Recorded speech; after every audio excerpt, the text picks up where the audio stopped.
So hi everyone, welcome back to our channel Saransh Kartik classes. तो आज के इस वीडियो में हम एक नया कॉन्सेप्ट समझने वाले हैं, अलग अलग टाइप ऑफ एंगल्स। कि भाई कितने तरीके के एंगल्स होते हैं। एंगल्स यानी कि हमने देखा होगा ऐसा एंगल होता है, ऐसा होता है ना। बहुत तरीके के एंगल बने होते हैं। एंगल की अगर मैं एक डेफिनेशन बनाऊं सिंपल, तो एंगल की डेफिनेशन होती है कि दो लाइंस के बीच में, टू लाइंस से मिलकर बनता है भाई, दो लाइंस और एक वन पॉइंट होता है। एक पॉइंट से जब दो लाइंस निकलती हैं, एक पॉइंट है, दो लाइन निकल गई, एंगल बन गया। ठीक है, इसे कहते हैं हम एंगल। ठीक है ना, ये जो कॉन्सेप्ट है ये होता है हमारा एंगल। एंगल कितने प्रकार के होते हैं? एंगल यूजुअली जो है वो 6 प्रकार के होते हैं, जो सिंपली हम छोटी क्लासेस में पढ़ते हैं। वो 6 प्रकार के एंगल्स होते हैं। पहला होता है हमारा एक्यूट एंगल। क्या होता है भाई? Acute angle. तो एक्यूट एंगल क्या होता है? दिस एंगल, ये मैं पहले आपको डेफिनेशन लिख रहा हूं, फिर आपको समझा दूंगा साथ साथ में। This angle have a measurement of smaller than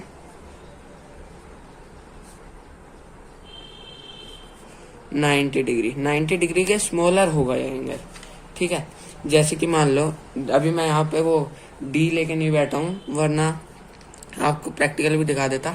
जैसे मान लो ये एंगल है, एक एक्यूट एंगल से पहले हम एक बार राइट एंगल को अगर हम समझ लेंगे ना, तो वो ज्यादा सही रहेगा। राइट एंगल की मेजरमेंट होता है इसका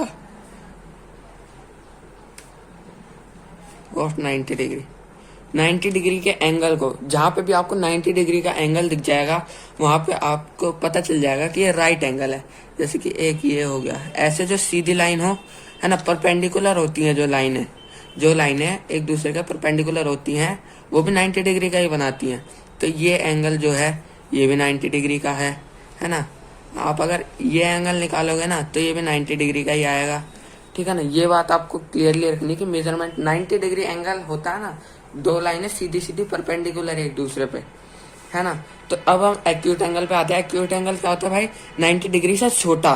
90 डिग्री होता है ऐसे सीधा, ये सीधा। इससे छोटा अगर हम थोड़ा सा ऐसे भी ले लेंगे ना, जैसे 90 डिग्री है हमारा ये एंगल, तो अगर हम हल्का सा ऐसे भी ले लेंगे, ये एंगल जो होगा, मान लो 89 डिग्री का एंगल है, ये भी हमारा क्या हो जाएगा? ये भी हमारा हो जाएगा एक्यूट एंगल। ठीक है ना।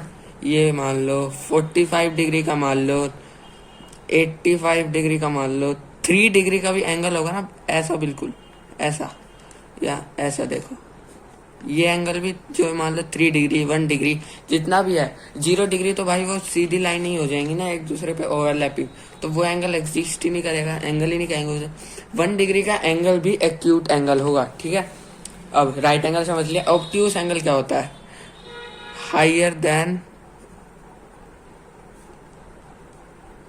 90 डिग्री बट स्मॉलर देन 180।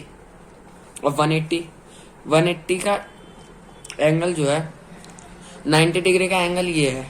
180 का एंगल अगर आप देखोगे ना, तो वो सीधा होगा। आगे मैं बताऊंगा उसे क्या कहते हैं, उस एंगल को। 180 का एंगल ऐसे होगा, 180 का। तो 90 डिग्री के एंगल और 180 डिग्री के एंगल के बीच में, मान लो ये है, ये 90 डिग्री है, 180 डिग्री, 90 डिग्री 180 डिग्री। ठीक है, इसके बीच में ऐसे जो एंगल जाएंगे, ऐसे मान लो एक ऐसा एंगल है, ये एंगल हो गया, ये है, तो ऐसा जो एंगल होगा, ये जो एंगल होगा, ये इस लाइन से और इस लाइन से, ये एक पॉइंट है, ये जो एंगल होगा ये भी आपका ऑब्ट्यूस एंगल होगा, जो कि 90 डिग्री से तो बड़ा होता है। 90 डिग्री से बड़ा होता है और 180 डिग्री से छोटा होता है। अब मान लो बहुत से पूछेंगे, अगर ये 180 डिग्री का हुआ, सीधी लाइन हो गई, पूछा गया ये कौन सा एंगल है भाई, ये कौन सा होगा? तो ये होगा हमारा स्ट्रेट एंगल। इसका क्या होता है? मेजरमेंट क्या होता है इसका? इस 180 डिग्री। 180 डिग्री का मेजरमेंट होता है सीधी लाइन क्या होती है, वहां पे स्ट्रेट एंगल होता है। ठीक है, स्ट्रेट एंगल। रिफ्लेक्स एंगल क्या होता है? रिफ्लेक्स एंगल होता है हायर देन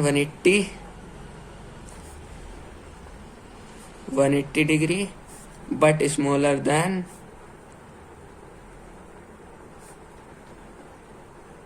360 डिग्री। ठीक है, हायर देन 180 और स्मॉलर देन 360 डिग्री, है ना। मान लो 180 ये होगा, 360 क्या होगा, 360 एंगल जो होगा वो होगा ऐसे। पूरे एक रिवोल्यूशन जो होता है एक पॉइंट के अराउंड में, उसे कहते हैं हम कंप्लीट एंगल 360 डिग्री का होता है वो। यानी 180 डिग्री ये है और 360 डिग्री ये है। इसके बीच में जो एंगल होंगे, अब मान लो ये एंगल है पूरा, है ना, मान लो ये एंगल है पूरा, ये एंगल जो है ये रिफ्लेक्स एंगल है, ठीक है ना, ये एंगल रिफ्लेक्स एंगल है। इतना समझ में आया। अब मान लो अगर ये भी होगा ना, ये पूरा एंगल भी होगा, ये तो मान लो आपको पता चल गया एक्यूट एंगल है, ये पूरा जो होगा ये भी आपका रिफ्लेक्स एंगल होगा। जितना भी मेजरमेंट है 260, 270, 280, 290, 300, 310, 20, 30, कितना भी ले लो, ठीक है, उसे हम रिफ्लेक्स एंगल कहेंगे। अब आखिरी एंगल हमारा आ जाता है कंप्लीट एंगल, जो कि मैंने अभी आपको बताया मेजरमेंट इज 360।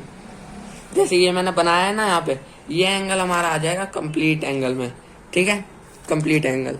जैसे ये कंप्लीट एंगल जिसका 360 डिग्री पूरा एक रिवोल्यूशन हो जाएगा, है ना, यानी इसको हम एक वो भी कहते हैं 1 रिवोल्यूशन, ठीक है, 1 रिवोल्यूशन यानी कि वो पूरा 360 घूम के अपने उसी पोजीशन पे आ चुका है, ठीक है। इतना बात समझ में आई।